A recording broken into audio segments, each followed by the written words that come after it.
রে আমার টাকাতে আমার জায়গাত বাপের জায়গাত বাড়ি করেছি, তুই এসে ঘরের খাজনা নেবো কারণ কারণটা কিরা? খাজনা দিবেন না, আমার 800 টাকা খাজনা নেয়। ফাজলামি, আমার বাড়িতে আমি বাড়ি করছি টাকা দিয়ে, আমার রক্ত খামানো টাকা দিয়ে, সেই ঘরে আমি শুয়ে থাকবো। তার ইটের ঘরের খাজনা একটা আলাদা, মাটির ঘরের একটা আলাদা, যার বাড়ির খাট আছে, পাকা জানলা আছে, মাঝে আছে, মনে হয় ওর বিছনার চাদরেরও খাজনা হইলেবি।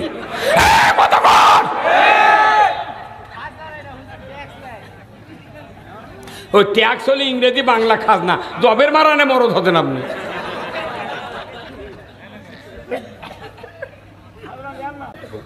আমার টাকা আমি দিচ্ছি ইসলাম কায়েমের জন্য, তোর মাথার চাল থাকলো কিছু যদি হলে হয়নি তোর বউ আমি ছেড়ে দিস, তাহলে একটা কথা হলো। কত আপনার কত তুই বিয়ে করছিস সুন্দরী বউ দেখে, আমি যদি তোর বউ আমি তালাক দিই তুই মানবু? তার তোর বউ তুই খেলিয়া খাচ্ছ আর আমার টাকা আমি দিই, তোর মাথার বাড়িতে কি কে বাদিতে?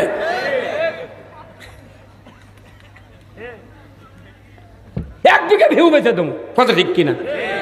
সবাই 10,000 করে টাকা দিবেন, 4,000 হুন্ডার মিছিল করবেন এই সদরত, সকলে 10,000 টাকা করে দেবো। এই দেশের মোট হুন্ডাই জয়পুরহাটে যত হুন্ডা আছে, সারা হুন্ডা এই মুরের থেকে মাথা থাকবি, উমিন্দে ঘুরে আসবে ওই মাথা, আবার ওই হুন্ডার পাতে টাকা লাগবে। আপনি আলু আবাদ করবেন, ধান আবাদ করবেন, ঘরের মধ্যে শুয়ে থাকবেন আর কবেন কাম ওই না তারাই করুক, হবে না। পাশার চামড়া থাকবে না যদি একটু অবহেলা করেন।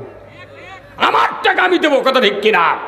আপনাকে এখানে যে ধান দেখতেছি, ধানের কালার দেখে আমার কলজে শুকে গেছে, কি সোনার কালার রে। এবার দেন, এবার ধানত কোনো পোকা কম, ওদের মেয়ে মানে সরে গেছে, পোকা কম। কথা কয় এমন সুন্দর পানি। শাল্লার ধান আমি লাগাচ্ছি 9 বিঘে শাল্লা, বুঝছেন? আমি যে বনে শাল্লা লাগাচ্ছেন না, একজন এক বুদ্ধি দিয়ে করতে, হুজুর আপনি শাল্লা লাগান, যতদিন বীজ দেওয়া লাগে আমি দেবো। আমি এবার 4 দিন গেছি জমিত, আমার ধান 6 বিঘা পাখিতে কাটতে লাগিয়েছে, আর 10 জন মানুষ। আমি একজন কোনো কৃষক, আমি নিজে আবাদ করে খাই। আমি 15 মন ধান, 300 মন পাঁচন ইরির ধান, ওষুধ দিচ্ছি 15 মন। সরষে সেদিনকে বেয়েছি 61,500 টাকার সরষে বেচেছি, এখনো 13 বস্তা সরষে আমার বাড়িতে আছে। ডুব দেবো সরষের তেল দিয়ে, কথা কর না। আমার অর্থ আমি জামাতুক দিয়ে আল্লাহ দিই, তোর বাজিছে কে? হ্যাঁ, তোরা দেশের মানুষের টাকা লুট করে নিয়ে যা থুলু, আমরা তো কাউকে কইনি, কথা কর না। এই যে রূপপুর পারমাণবিক কেন্দ্র থেকে 49,500 কোটি টাকা লুট হচ্ছে। এই টাকা যদি আলু আর ইউরিয়া সারের ভর্তুকি দিলে হয়নি, ইউরিয়া সারের বস্তা 75 টাকা, আলু লাগতো 3 টাকা কেজি। আলুর কোল্ড স্টোরের মালিকরা ওরা 600 টাকা মন কিনেছে, কিনে 15 টাকা কেজি পড়ছে আলুর দাম। এখন ওরা সেই আলু বেচিচ্ছে 60 টাকা 50 টাকা করে। হ্যাঁ, তাহলে এটা কি, এটা উচিত? ওর তো আর ওটি বাড়েনি, ওর ভাড়া টাড়া ধরে না 20 টাকা হলো, 73 টাকা দাম। সব জায়গা যারা তরি, যারা পটল কিনিচ্ছে, ওই যারা গাছ লাগাচ্ছে ওটি কিনিচ্ছে 6 টাকা 7 টাকা না 12 টাকা কেজি, নিয়ে এসে 60 টাকা 40 টাকা কেজি বেচিচ্ছে। এই বাংলাদেশে সব সিন্ডিকেট। আপনি দেখেন প্রত্যেক টাউন বন্দরে কি ইজি বাইক, অটো, ভ্যান, রিক্সা নেই ভাই? এত যানবাহন পৃথিবীর কোনো দেশে নাই। কারণ কি জানেন? কোরআন শরীফ পড়ে আমি দেখেছি 5টা মৌলিক চাহিদা সরকারকে দিতে হবে: খাদ্য, বস্ত্র, চিকিৎসা, শিক্ষা, বাসস্থান। এই 5টা গ্যারান্টি সরকার দেবে জনগণ। এখন গরিব মানুষ ভেউ ভাও নাই, আবাদ নাই, ব্যবসা বাণিজ্য নাই, কী দিয়ে হাট বাজার করে চলবলোক বাঁচায়? ওই জন্যই 1 বিঘে জমি কর থুয়ে ওই ইজি বাইক, তারপরে চার্জার ভ্যান, তারপরে ইডে উডে কিনে খালি করছে। ডেলি যদি 150 টাকা উপায় হয়, তা 4 দিন পর হাট, 4 দ্বারে কত? 600। তাহলে 600 টাকাতে আমার সোল বললে হাট করা যাবে। এই জন্য যা দেখিন সিএনজি চালাচ্ছে, 1 লাইনও 40টা সিএনজি খারাপ আছে, 2 টিপ খালি পায় 5 জন 10 জন। আর টাউনের মধ্যে হাঁটার বুদ্ধি নাই, খালি ইজি। এখন করছে এইগুলোকে এত যানবাহন বাজিছে, আর পুলিশও করছে সুসে দিয়ে ওকে টায়ার কানা করে দে। সরকারের দায়িত্ব এই মানুষগুলির খাওয়া পড়ার গ্যারান্টি দেওয়া। এদের খাওয়া পড়ার গ্যারান্টি না দিয়ে ওই টাকাগুলো ফ্রিজের মধ্যে, আলমারির মধ্যে, চৌকির তলে, খাটের তলে ওই বিশ্বব্যাংক জড়ো করে বিদেশত করছে। আমার দেশ গরিব দেশ, গরিব হয় না? এদেশে যদি কোনোদিন ইসলাম ক্ষমতায় দেয় এত খাটা লাগবে না। সৌদি আরবে যান, 2-4টা হুন্ডো চোখত পরে মাঝে মধ্যে, একটা রিক্সা নেই, ভ্যান নেই, অটো, চার্জার, সিএনজি কিচ্ছু নেই, ওরা খালি ঘুম পারে আর খায়। কারণ কি? সরকার দায়িত্ব লেছে। ইন্দোনেশিয়ার যান, আপনি আফ্রিকার যান, খ্রিস্টান দেশের যান, ওই কুয়েতে যান, কুয়েতে জন্ম নিলি সরকার দায়িত্ব নেয়, ওদেরকে পালে। আর আমাদের এটি কোনো দায়িত্ব নাই। যাই হাঁস পালে আনা বাড়িতে করে খাচ্ছে, ওরই উপর আবার ট্যাক্স আদায় করছে। কে আমার টাকাতে, আমার টাকা, বাপের টাকাত বাড়ি করেছি, তুই এসে ঘরের খাজনা নেবো? কারণ কারণটা কিরা? খাজনা দিবেন না। এই যে এই সরকার আইন করছিল এই পদত্যাগের মানে পলিয়া দেওয়ার হচ্ছে 1.5 বছর আগে, দাঁড়িয়ে যার থাকবি তাই চাকরি করতে। এখন এসপি, পুলিশ অফিসারকে কি সুন্দর দাড়ি! আল্লাহু আকবার! যে হারে আল্লাহ পুলিশ বাহিনীকে সাহস, যোগ্যতা দিচ্ছে, সেনাবাহিনীকে যোগ্যতা দিচ্ছে, একটু ধৈর্য ধরেন, একটু ধৈর্য ধরেন। এদেশের মাটিতে যদি কোনোদিন ইসলাম বিজয় হয়ে যায়, প্রত্যেকটা সিন্ডিকেট আউট হয়ে যাবে। ধনীরও অভাব হবে না, গরিবেরও অভাব হবে না। আপনি যদি ইসলাম বিজয়ের পক্ষে সহযোগিতা না করেন, আমাকে সার্কুলার থেকে দেবি, কাম হবে না। হাই রে, মানুষ খাতে রে, হাঁস পালে, গরু পালে, তার মাছ চাষ করে, পটল লাগে, ধান লাগে, আলু লাগে, মানুষ হায় হায় আলুর বাগুরুর যা হাত দিয়ে লাড়ে দেয়, ওই শিয়ার মুজে দেয়, বান্ধে দেয়, আর আলু কয় তুই বড় হ বাবা, বড় হ। এর বাড়িতে একটা SS5 গেট নাই, একটা লোয়ার গ্রিল নাই, অথচ খালি MP হচ্ছে আর গুলশানে 22 তলা বাড়ি।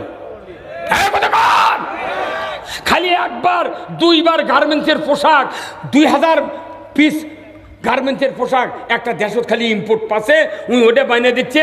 6 টাকা করে গার্মেন্টসের পোশাকের দাম পড়ছে, সেটা বিক্রি করছে কমপক্ষে $500 করে। ওরা 2 বছরের মধ্যে কোটি কোটি টাকার মালিক। ওই জন্য তো বড় বড় ধনী লোকেরা MP হওয়ার জন্য টাকা দিয়ে কার্ড নেয়। কতক্ষণ আমাকে 2 জন MP হয়েছিলেন, মন্ত্রী হয়েছিলেন, মতিউর রহমান নিজামী, আলী হাসান মোহাম্মদ মুজাহিদ। কথা ঠিক কিনা? জোট সরকারের সময় নয়, ওই যে ফখরুদ্দিন যখন আসছিল, অনুবীক্ষণ যন্ত্র দিয়ে 1 ইঞ্চি 1 তোলা পরিমাণ দুর্নীতি ধরা পড়তে পারে নাই। তারা মনে করেছিল এইভাবে যদি আরো 10টা মন্ত্রী জামাতের হয় তাহলে তো আমাদের ক্ষমতার থাকা কঠিন। সেই দিন ওই 2 জনকে আগে ফাঁসি দিয়েছে। এলার সব বিচার হবে, কি সব লিখে দিচ্ছি আমরা এই দেশের সবাইকে নিয়ে এই দেশে ইসলাম কায়েম করতে চাই। ইসলাম যদি কায়েম হয়, এই রাস্তাতে এত জাম থাকবে না। আমার একটা আফসোস হয়, এত টাকা খরচ করে রাস্তা করলো রে, বাংলাদেশের রাস্তা গেলে কলজের শান্তি। কিন্তু আমার একটা দুঃখ যে হাসিনা ওটি চলবার পারল না। একদিক দিয়ে যাচ্ছি, একদিক দিয়ে আসছি, কি আরাম, কি আরাম। আল্লাহ করছে ওর কোক দিয়ে করে এলে তোর কোক দিয়ে হাঁটামো। ওর করে একটাই কাম, খালি বাধা দেওয়া। কে বাধা দেয়নি? সব বাধা দিয়েছে, আমরা দেখেছি। তারপরও যত জুলুম নির্যাতন হয়েছে, জুলুম দিয়ে, জেল দিয়ে, হামলা দিয়ে, খুন দিয়ে, ফাঁসি দিয়েও এই দলকে যখন আর বাধা দিতে পারল না, শেষে 1 তারিখে ব্যান করলো। কি করলো? ব্যান, নিষিদ্ধ। খালি নিষিদ্ধ করার সাথে সাথে আল্লাহ বুঝে পারলো এই জন্য তো আমরা দেরি করলো। কতক্ষণ যে তুর্কিরাকে শেষ সীমানা না দেখি, যখনই 1 তারিখে ব্যান, 5 তারিখ 1:30টার সময় করতে চলে যান। কতক্ষণ রে ভাই, কত বললেন না আপনি? এখনই বগলের তলে হ্যাঁ কাম বাঁধেনি, আমাদেরকে খাওয়া যাবে না, অনাহারে থেকে কাজ করতে হবে। সাহাবারা বাসর রাত্রিতে গোসল না করে যুদ্ধে যাওয়ার জন্য তরবারি, গায়ের পোশাক চেয়েছেন স্ত্রীর কাছে। আমাদের স্ত্রী যদি এইরকম একটা খবর পায়, যে আমার স্বামী যাচ্ছে, মিছিলত যাচ্ছে, গুলি করলি শহীদ হয়ে যাবি, কাল আমার বাপ জয়পুরহাট থেকে R15 কিনে এনে দেশে, তোক দেশে বিয়ে আমার সাথে, তুই এখনই কোনটি যাবো?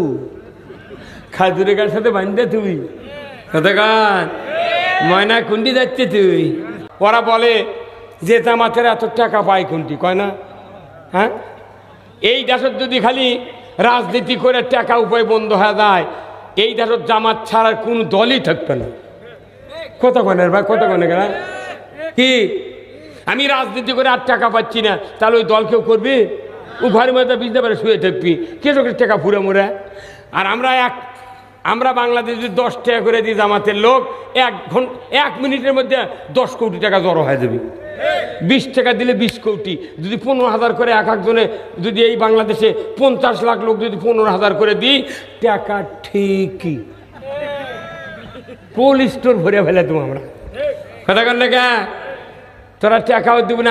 আমাকে কয় এই কয় মাস আগে, কয় বছর আগে কষে, পুলিশেরাও কষে যে এই অর্থ যোগানদাতা। হ্যাঁ, কথা কন না, কি কথা?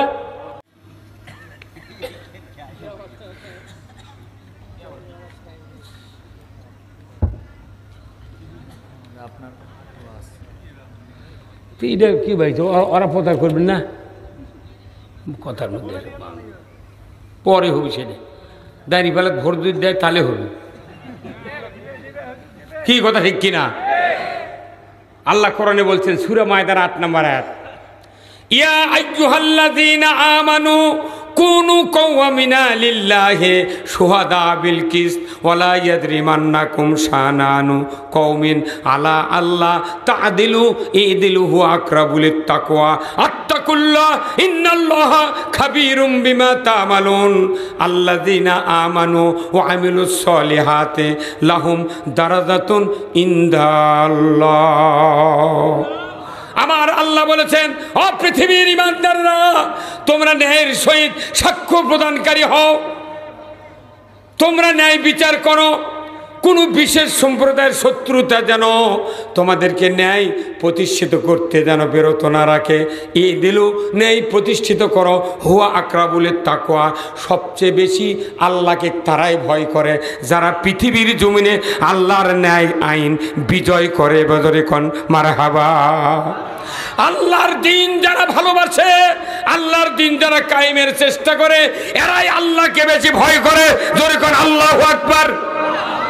রসুলের একজন সাহাবী হযরতে হানজালা রাদিয়াল্লাহু তাআলা আনহু, উহুদের ময়দানের যুদ্ধের জন্য রসুল 1000 সাহাবীকে আমন্ত্রণ দিলেন। 999 জন সাহাবী রসুলের সামনে হাজির। হঠাৎ করে একজন যুবক এসে রসুলের সামনে সালাম দিলেন, ইয়া রাসূলুল্লাহ সালামু আলাইকা ইয়া হাবিবাল্লাহ। হুজুর, আমি যুদ্ধের ময়দানে যেতে চাই। রসুল মা থেকে পা পর্যন্ত উনি দেখলেন, বললেন, তোমার নামটা কি বলো? আমার নাম হানজালা। রসুল গো, আমি উহুদের ময়দানে যুদ্ধে যেতে চাই। রসুল বললেন, তুমি কি বিবাহ করেছ? বলেন হ্যাঁ। বলে যাও বিবাহ করো, তোমাকে যুদ্ধের ময়দানে যেতে হবে না। রসুলের কথা মাত্র শোনায় উনি চলে গেলেন আনুগত্য করে, বিবাহ করলেন। ওই দিনের ভেতরে রাত্রিতে বাসর সজ্জা উদযাপন করছেন। ভোর রাত্রিতে হাম্মাম খানায় গেলেন গোসল করার জন্য। এদিকে মদিনার অলিতে গলিতে কে যেন ঢান্ডারা দেয়, কুতিলা মুহাম্মদ। কে আসরে মদিনার ঘরে বাইরে।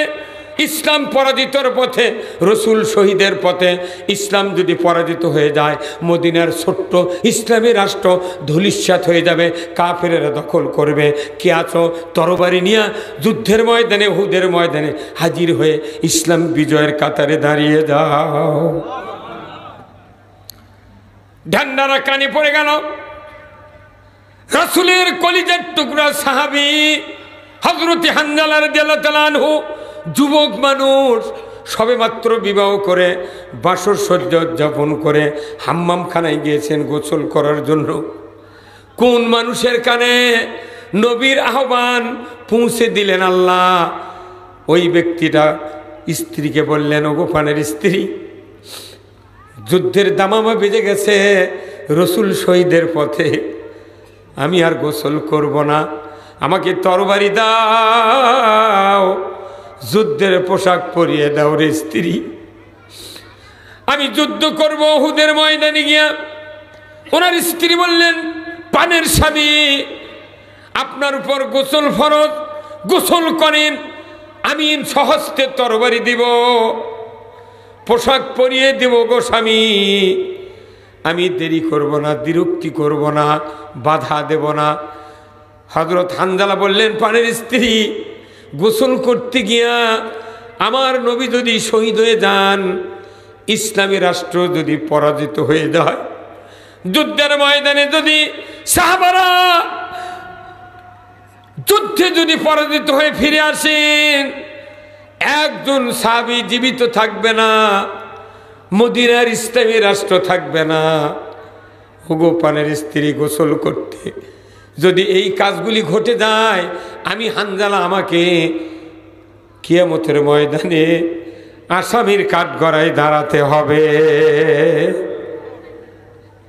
ভাইরা আমার, আল্লাহর ইজ্জতের কসম, এদেশে যদি ইসলাম কায়েমের এই দলকে যদি বারবার যে সরকার এলো, সেই সরকার যদি বাধা না দিত, এই বাংলাদেশে আজ থেকে 25 বছর আগে ইসলাম বিজয় হয়ে যেত। ওর একটাই কাম, খালি বাধা দেওয়া। কি কে বাধা দেয়নি? সব বাধা দিয়েছে, আমরা দেখেছি। তারপরও যত জুলুম নির্যাতন হয়েছে, জুলুম দিয়ে, জেল দিয়ে, হামলা দিয়ে, খুন দিয়ে, ফাঁসি দিয়েও এই দলকে যখন আর বাধা দিতে পারলো না, শেষে এসে 1 তারিখে ব্যান করলো। কি করলো? ব্যান, নিষিদ্ধ। খালি নিষিদ্ধ করার সাথে সাথে আল্লাহ বুঝে পারলো, এই জন্যই তো আমরা দেরি করলো। কতক্ষণ যে তুর্কিরাকে শেষ সীমানা না দেখি, যখনই 1 তারিখে ব্যান, 5 তারিখ 1:30টার সময় করতে চলে যান।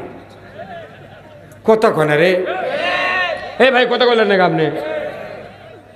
এখনই বগলের তলে, হ্যাঁ কাম বাঁধনি, আমাদেরকে খাওয়া যাবে না, অনাহারে থেকে কাজ করতে হবে।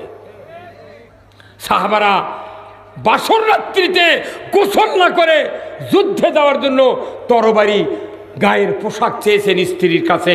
আমাদের স্ত্রী যদি এইরকম একটা খবর পায় যে আমার স্বামী যাচ্ছে, মিছিলত যাচ্ছে, গুলি করলি শহীদ হয়ে যাবি, কাল আমার বাপ জয়পুরহাট থেকে R15 কিনে এনে দেশে, তোক দেশে বিয়ে আমার সাথে, তুই এখনই কোনটি যাবো?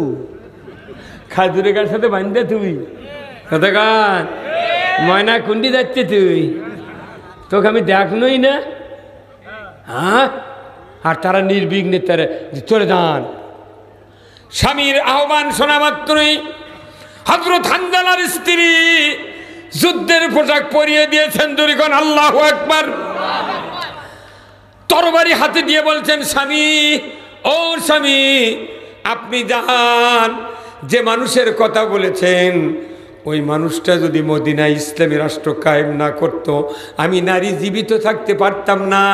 রসুল যখন 13 বছর মক্কায় ছিলেন, ওই সময় শিশু নারী জীবিত কবর দেওয়া হয়েছে। কথা ঠিক কিনা? ও স্বামী, চলে যান, আর দেরি করেন না, চলে যান। যুদ্ধের ময়দানে নবীর তাবুর সাথে দেখা না করে হযরত হানজালা সদর্পে যুদ্ধের ময়দানে নেমে গেলেন। যুদ্ধ করতে করতে এক পর্যায়ে উনি শাহাদত বরণ করলেন। মদিনায় খবর চলে গেল, ওগো হানজালার স্ত্রী, তোমার স্বামী শাহাদত বরণ করেছেন, আমরা খবর পেয়েছি, তোমাকে খবর দিতে এসেছি। ওনার স্ত্রী চিন্তা করলেন, সর্বনাশ, আমার স্বামীর উপর গোসল ফরজ ছিল, ফজরের নামাজ পড়ে নাই, এই স্বামী শহীদ হয়েছেন, যদি তাকে এই অবস্থায় মাথুন করে তার শরীর নাপাক হবে, কিয়ামতের ময়দানে শাস্তির মুখোমুখি হয়ে যাবে আমার স্বামী। উনি মুহূর্তকাল দেরি না করে পাগল বেশি চলে গেলেন উহুদের ময়দানে রসুলের দরবারে। জোরে কন্যা মারহাবা। আল্লাহর নবীর সামনে গিয়ে বললেন, ইয়া রাসূলুল্লাহ, ইয়া হাবিবাল্লাহ, হুজুর, আমার স্বামী হযরত হানজালা আপনার হুকুম নিয়ে আমাকে বিবাহ করেছেন, আজকে রাত্রিতে বাসর সজ্জা উদযাপন করেছেন, ভোর রাতে গোসলের ময়দানে গিয়া হাম্মামখানায় গিয়ে আপনার আহ্বান যখন শুনেছে, আমি শিকল দিয়া স্বামীকে বেঁধে রাখতে পারি না। ইয়া রাসূলুল্লাহ, আমি জানি শহীদ যারা হয় রক্তাক্ত অবস্থায় মাথুন করেনি। ইয়া রাসূলুল্লাহ, আমি আপনাকে খবর দিতে এসেছি, আমার স্বামীর উপর গোসল ফরজ ছিল, আমার স্বামী গোসল করে নাই, ফজরের নামাজ পড়ে নাই। হুজুর গো, আমাকে দিয়ে দেন স্বামীর লাশটা, গোসল করায় দেব, আপনি তারপরে মাথুন করবেন, দাফন করবেন, আমার আপত্তি নাই। রসুল বললেন, ওগো হানজালার স্ত্রী, আমার সাথে তো দেখা হয় নাই, তুমি কেমন করে বলছো? বলি, ইয়া রাসূলুল্লাহ, আল্লাহি, আল্লাহর কসম, আমি কসম করে বলছি, আমার স্বামীকে তরবারি দিয়েছে, আমি যুদ্ধের পোশাক পরিয়ে দিয়েছি। হুজুর গো, আমার স্বামী শহীদ হয়েছেন, একটু খুঁজে দেখেন না কোথায় আমার স্বামীর লাশটা পড়ে আছে। জোরে কন্যা মারহাবা। আল্লাহর নবী বললেন, ও আবু বকর, উমর, উসমান, আলী রে, তোমরা একটু দেখো না উহুদের ময়দানে কতজন সাহাবী শাহাদত বরণ করে আছেন। যারা হজ করে এসেছেন এই হাজী সাহেবরা উহুদ প্রান্তরে গিয়ে দেখবেন উহুদের পুরা পাহাড়টা লাল।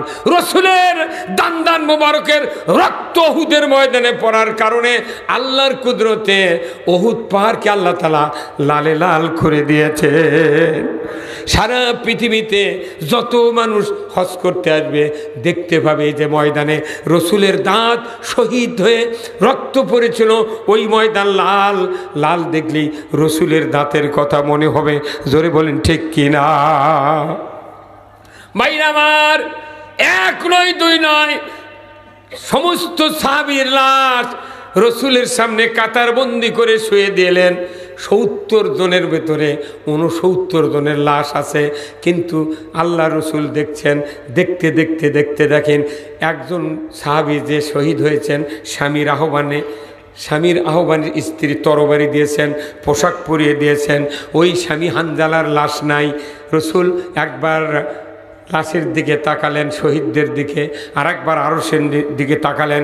আল্লাহ বলেন, জিব্রাইল খবর চায় আমার হাবিব, মুহূর্তকাল দেরি করো না, যে হানজালা ফরজ গোসলের 3 ফরজ কাজা করেছে, ফজরের নামাজের 2 ফরজ কাজা করেছে।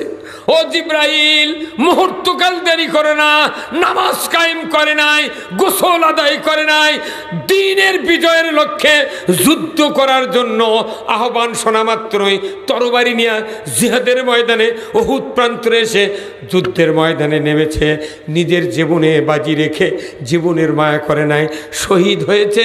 আমার কাছে এই শহীদের মর্যাদা এত ভালো লেগেছে, আমি আল্লাহ তার লাশটা উহুদের ময়দান থেকে উঠাইয়া চতুর্থ আসমানে হাউজে কাউসারের পানি দেয়া গোসল করা দিচ্ছি রে জিব্রাইল, তুমি গিয়ে আমার হাবিবকে খবর দিয়ে দাও। নামাজের সে দামি আবাদত আল্লাহর দিন কায়েমের যুদ্ধ করা, কথা ঠিক কিনা? ফরজ গোসলের সে দামি কাজ আল্লাহর দিন কায়েমের যুদ্ধ করা। রমজানের রোজা, 17ই রমজান রোজা ভেঙ্গে আল্লাহর নবী এবং সাহাবীরা বদরের প্রান্তরে যুদ্ধ করেছে। দরকার আল্লাহু আকবার। রোজার চেয়ে দামি ইবাদত বদরের যুদ্ধ ছিল। আমার দেশে যতগুলি ইবাদত আছে সকল ইবাদতের উপর বড় ইবাদত হলো এই সমাজে আল্লাহর আইন চালু করা। অথচ আমরা মনে করি যখনই ভোটের কথা কই, রাজনীতির কথা কই, এক শ্রেণীর মুন্সি টাইপের লোক কয় ওগুলা কি রাজনীতি করা লাগবি কে, কতক্ষণ করে কে? কিন্তু এই পরিবেশ আসছিল আজ থেকে 16 বছর আগে, এখন সেই পরিবেশ পাল্টে গেছে। এখন একই কথা সব দেখা শেষ একবার কি? হ্যাঁ, মানুষ আস্তে আস্তে বুঝতে শিখেছে আপনার জীবনের সব গুণ আল্লাহ তাআলা মাফ করে দেবে। এই জন্যই মুমিনের গুণ অর্জন করতে গেলে আমাদেরকে মুমিনের গুণের ব্যাপারে আমি আপনাদের ফার্স্টে বলেছি। 1 নম্বর গুণ হলো কোরআন, আল্লাহর কথা শুনলে অন্তর থরথর করে কাঁপবে। 2 নম্বর গুণ হলো কোরআন শুনলে ঈমান বাড়বে। 3 নম্বর গুণ হলো এই মুমিনেরা আল্লাহর উপর ভরসা করবে। ধরে কোন আল্লাহু আকবার। কার উপর ভরসা করবে? আল্লাহর উপর। আমার ভাইয়েরা, এই মুমিনকে আরেকটি গুণ হলো আল্লাযিনা ইউকিমুনাস সালাত, এরা নামাজ কায়েম করবে। ধরে কোন আল্লাহু আকবার। এরা কি করবে? তা আমাকে কথা নামাজ কায়েম হবে, সরকার বানাবো এমন যাতে ওই সরকার নামাজ কায়েম করে। 2 নাম্বার, এরপরে 5 নাম্বার গুণ হলো আমার আল্লাহ বলছেন আমরা যা রেজেক পেয়েছি আল্লাহর থেকে, আল্লাহ নিজে বলছেন আমি যা রেজেক তোমাদেরকে দিয়েছি এর থেকে খরচ করতে হবে আল্লাহর পথে। অর্থ ছাড়া জান্নাত নাই, অর্থ ছাড়া আন্দোলন নাই। জোরে বলুন ঠিক কি না?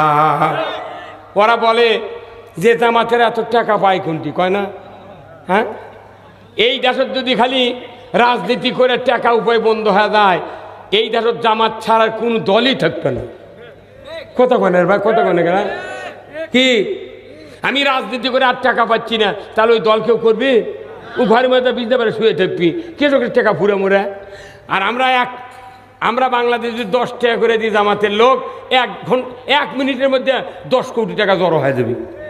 20 টাকা দিলে 20 কোটি, যদি 15,000 করে এক একজনে, যদি এই বাংলাদেশে 50 লাখ লোক যদি 15,000 করে দিই, টাকা ঠিকই কোল্ড স্টোর ভরে ফেলে দেবো আমরা। কথা কন না, তোরা টাকাও দেবো না। আমাকে এই কয় মাস আগে, কয় বছর আগে কছে, পুলিশেরাও কছে যে এই অর্থ যোগানদাতা। হ্যাঁ, কথা কন না, কি কথা? অর্থ যোগানদাতা, এরা অর্থ দেয়। আমরা অর্থ আল্লাহ দিই, তোক দিই। তুর্কের অর্থ ঢাকার থেকে আসে, আর আমাদের অর্থ এই ধারকিপাড়াতে ঢাকার যায়। আমাদের থেকে আমরা যে দল করি, তোর কিসের মাথার চাল থেকে যায়? ওটা আবার পুলিশ ধরে লেদা করছে ইনি অর্থদাতা। কে তোর বাপের ভেউ বেঁচে দিছে নাকি? এখন কত ক্যাঙ্কা মরদ পাস, কত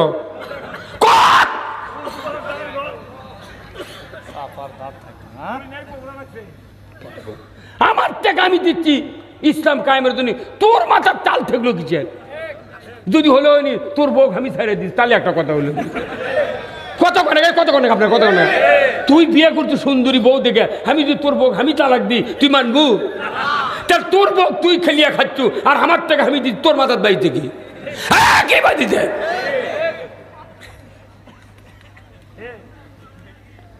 একদিকে ভিউ বেঁচে দেবো, কথা ঠিক কিনা? সবাই 10,000 করে টাকা দেবেন, 4,000 হুন্ডার মিছিল করবেন এই সদরত, সকলে 10,000 টাকা করে দেবো। এই দেশের মোট হুন্ডাই, জয়পুরহাটে যত হুন্ডা আছে, সারা হুন্ডা এই মূলের থেকে মাথা থাকবি, উমিন্দে ঘুরে আসবে ওই মাথা, আবার ওই হুন্ডার পাতে টাকা লাগবে। আপনি আলু আবাদ করবেন, ধান আবাদ করবেন, ঘরের মধ্যে শুয়ে থাকবেন, আর কবেন কাম ওই না তারাই করুক, হবে না। পাশার চামড়া থাকবে না যদি একটু অবহেলা করেন। আমার টাকা আমি দেবো, কথা ঠিক কিনা? আপনাদের এখানে যে ধান দেখতেছি, ধানের কালার দেখে আমার কলজে শুকে গেছে, কি সোনার কালার রে। এবার দেখতে, এবার ধানত কোনো পোকা কম, ওদের মেয়ে মানে সরে গেছে, পোকা কম। কথা কয়, এমন সুন্দর পানি। শাল্লার ধানটা আমি লাগাচ্ছি 9 বিঘে শাল্লা, বুঝছেন? আমি জীবনে শাল্লা লাগাচ্ছেন না। এক বুদ্ধি দিয়ে করতে, হুজুর আপনি শাল্লা লাগান, যতদিন বীজ দেওয়া লাগে আমি দেবো। আমি এবার 4 দিন গেছি জমিত, আমার ধান 6 বিঘা পাখিতে কাটতে লাগিয়েছে, আর 10 জন মানুষ। আমি একজন কোনো কৃষক, আমি নিজে আবাদ করে খাই। আমি 15 মন ধান, 300 মন পাঁচন ইরির ধান, ওষুধ দিচ্ছি 15 মন। সরষে সেদিনকে বেচেছি 61,500 টাকার সরষে বেচেছি, এখনো 13 বস্তা সরষে আমার বাড়িতে আছে।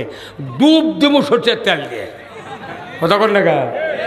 আমার অর্থ আমি জামাতুক দিই, আল্লাহ দিই, তোর বাজিছে কে? হ্যাঁ, তোরা দেশের মানুষের টাকা লুট করে লেদা থুলু, আমরা তো কাউকে কইনি, কথা কর না। এই যে রূপপুর পারমাণবিক কেন্দ্র থেকে 49,500 কোটি টাকা লুট হবে। এই টাকা যদি আলু আর ইউরিয়া সারের ভর্তুকি দিলে হয়নি, ইউরিয়া সারের বস্তা 75 টাকা, আলু লাগতো 3 টাকা কেজি। আলুর কোল্ড স্টোরের মালিকরা ওরা 600 টাকা মন কিনেছে, কিনে 15 টাকা কেজি পড়ছে আলুর দাম। এখন ওরা সেই আলু বেচিচ্ছে 60 টাকা 50 টাকা করে। হ্যাঁ, তাহলে এটা কি, এটা উচিত? অর্থ আর ওটি বাড়েনি, और भाड़ा टाड़ा धरे ना 20 টাকা হলো 73 টাকা দাম কে সব জায়গা যারা তরি যারা পটল কিনিচ্ছে ওই যারা গাছ লাগাছে ওটি কিনিচ্ছে 6 টাকা 7 টাকা না 12 টাকা কেজি নিয়ে এসে 60 টাকা 40 টাকা কেজি বেচছে এই বাংলাদেশে সব সিন্ডিকেট আপনি দেখেন প্রত্যেক টাউন বন্দরে কি easy bike auto van rickshaw নাই ভাই এত যানবাহন পৃথিবীর কোনো দেশে নাই কারণ কি জানেন কোরআন শরীফ পড়ে আমি দেখেছি 5টা মৌলিক চাহিদা সরকারকে দিতে হবে খাদ্য বস্ত্র চিকিৎসা শিক্ষা বাসস্থান এই 5টা গ্যারান্টি সরকার দেবে জনগণ এখন গরিব মানুষ ভেউ ভাও নাই আবাদ নাই ব্যবসা বাণিজ্য নাই কি দিয়ে হাট বাজার করে চলবো লোক বাঁচায় ওই জন্য 1 বিঘা জমি কট থুয়ে ওই ইজি বাইক তারপরে চার্জার ভ্যান তারপরে ঈদে উডে কিনে খালি করছে ডেলি যদি 150 টাকা উপায় হয় তা 4 দিন পর হাট 4 দ্বারে কত 600 তাহলে 600 টাকা দিয়ে আমার সোল বললে হাট করা যাবে এই জন্য যা দেখিন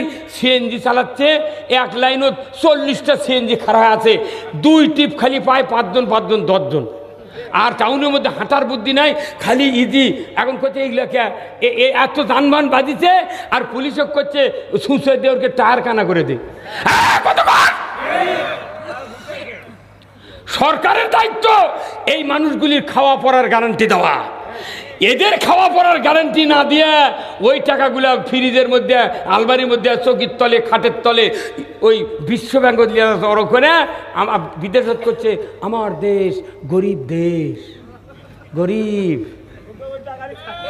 হয় না এদেশে যদি কোনোদিন ইসলাম ক্ষমতায় দেয় এত খাটা লাগবে না সৌদি আরবে যান 2-4টা হুন্ডো চোখত পরে মাঝে মধ্যে একটা রিক্সা নেই ভ্যান নেই অটো চার্জার সিএনজি কিচ্ছু নেই ওরা খালি ঘুম পারে আর খায় কারণ কি সরকার দায়িত্ব লেছে ইন্দোনেশিয়ার যান আপনি আফ্রিকার যান খ্রিস্টান দেশের যান ওই কুয়েতে যান কুয়েতে জন্ম নিলি সরকার দায়িত্ব নেয় ওদেরকে পালে আর আমাদের এটি কোনো দায়িত্ব নাই যাই হাঁস পালে আনা বাড়ি করে খাচ্ছে ওরই উপর আবার ট্যাক্স আদায় করছে রে আমার টাকা দিয়ে আমার জায়গায় বাপের জায়গায় বাড়ি করেছি তুই এসে ঘরের খাজনা নেবো কারণ কারণটা কিরা খাজনা দিবেন না আমার 800 টাকা খাজনা নেয় ফাজলামি আমার বাড়িতে আমি বাড়ি করছি টাকা দিয়ে আমার রক্ত খামানো টাকা দিয়ে সেই ঘরে আমি শুয়ে থাকবো তার ইটের ঘরের খাজনা একটা আলাদা মাটির ঘরের একটা আলাদা যার বাড়ির খাট আছে পাকা জানলা আছে মাঝে আছে মনে হয় ওর বিছনার চাদরেরও খাজনা হইলেবি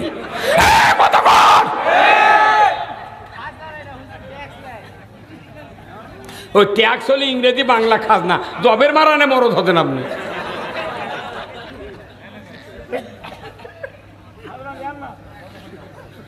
চাঁদাবাজি বন্ধ হয়ে যাবে ইসলাম কায়েম হলে এই বর্তমানে যে সমস্ত পুলিশ বাহিনী আছে প্রায় পুলিশ বাহিনী এই যে এই সরকার আইন করছিল এই পদত্যাগের মনে পড়ে দেওয়ার হচ্ছে 1.5 বছর আগে দাঁড়িয়ে যার থাকবি তাই চাকরি করতে হবে এখন এসপি পুলিশ অফিসারকে কি সুন্দর দাড়ি আল্লাহু আকবার যে হারে আল্লাহ পুলিশ বাহিনীকে সাহস যোগ্যতা দিচ্ছে সেনাবাহিনীকে যোগ্যতা দিচ্ছে একটু ধৈর্য ধরেন এদেশের মাটিতে যদি কোনোদিন ইসলাম বিজয় হয়ে যায় প্রত্যেকটা সিন্ডিকেট আউট হয়ে যাবে ধনীরও অভাব হবে না গরিবেরও অভাব হবে না আপনি যদি ইসলাম বিজয়ের পক্ষে সহযোগিতা না করেন আমাকে এগুলো সার্কুলার থেকে দেবি কাম হবে না তাহলে এই ইসলামও ক্ষমতায় দিতে হবে কে কার কথা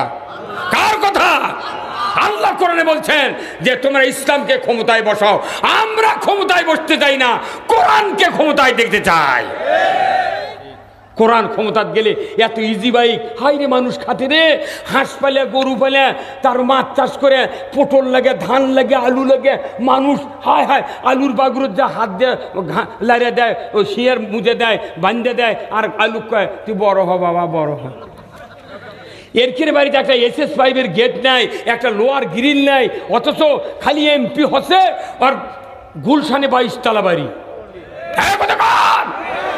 খালি একবার 2বার গার্মেন্টসের পোশাক 2000 পিস গার্মেন্টসের পোশাক একটা দেশত খালি ইম্পোর্ট পাশে ওটা বানিয়ে দিচ্ছে 6 টাকা করে গার্মেন্টসের পোশাকের দাম পড়ছে সেটা বিক্রি করছে কমপক্ষে $500 করে ওরা 2 বছরের মধ্যে কোটি কোটি টাকার মালিক। ওই জন্য তো বড় বড় ধনী লোকেরা এমপি হওয়ার জন্যে টাকা দিয়ে কার্ড নেয়। কতক্ষণ আমাকে 2 জন এমপি হয়েছিলেন, মন্ত্রী হয়েছিলেন, মতিউর রহমান নিজামী, আলী হাসান মোহাম্মদ মুজাহিদ। কথা ঠিক কিনা? জোট সরকারের সময় নয়, ওই যে ফখরুদ্দিন যখন আসছিল অনুবীক্ষণ যন্ত্র দিয়ে 1 ইঞ্চি 1 তোলা পরিমাণ দুর্নীতি ধরা পড়তে পারে নাই। তারা মনে করেছিল এইভাবে যদি আরও 10টা মন্ত্রী জামাতের হয় তাহলে তো আমাদের ক্ষমতার থাকা কঠিন। সেই দিন ওই 2 জনকে আগে ফাঁসি দিয়েছে। কতক্ষণ এলার সব বিচার হবে, কি সব লিখে দিচ্ছি আমরা এই দেশের সবাইকে নিয়ে এই দেশে ইসলাম কায়েম করতে চাই। ইসলাম যদি কায়েম হয় এই রাস্তাতে এত জাম থাকবে না। আমার একটা আফসোস হয়, এত টাকা খরচ করে রাস্তা করলো রে, বাংলাদেশের রাস্তা গেলে কলজের শান্তি। কিন্তু আমার একটা দুঃখ যে হাসিনা ওটি চলবে পারল না। একদিক দিয়ে যাচ্ছি, একদিক দিয়ে আসছি, কি আরাম, কি আরাম। আল্লাহ করছে ওরকক দিয়ে করে এলে তুর্কক দিয়ে হাঁটামো। কথা ঠিক কিনা? মুসলিম আমি, সৈনিক আমি, আমি চির রণবীর, আল্লাহকে ছাড়া কাউকে মানি না, নারাই তাকবীর। মুসলিম আমি, সৈনিক আমি, আমি চির রণবীর, আল্লাহকে ছাড়া কাউকে মানি না, নারাই তাকবীর। বীর মুসলমান ধরো আল কুরআন, ফিরায়া আনো সেই হারানো সম্মান। বীর মুসলমান জোরে কান মারহাবা, নারাই তাকবীর।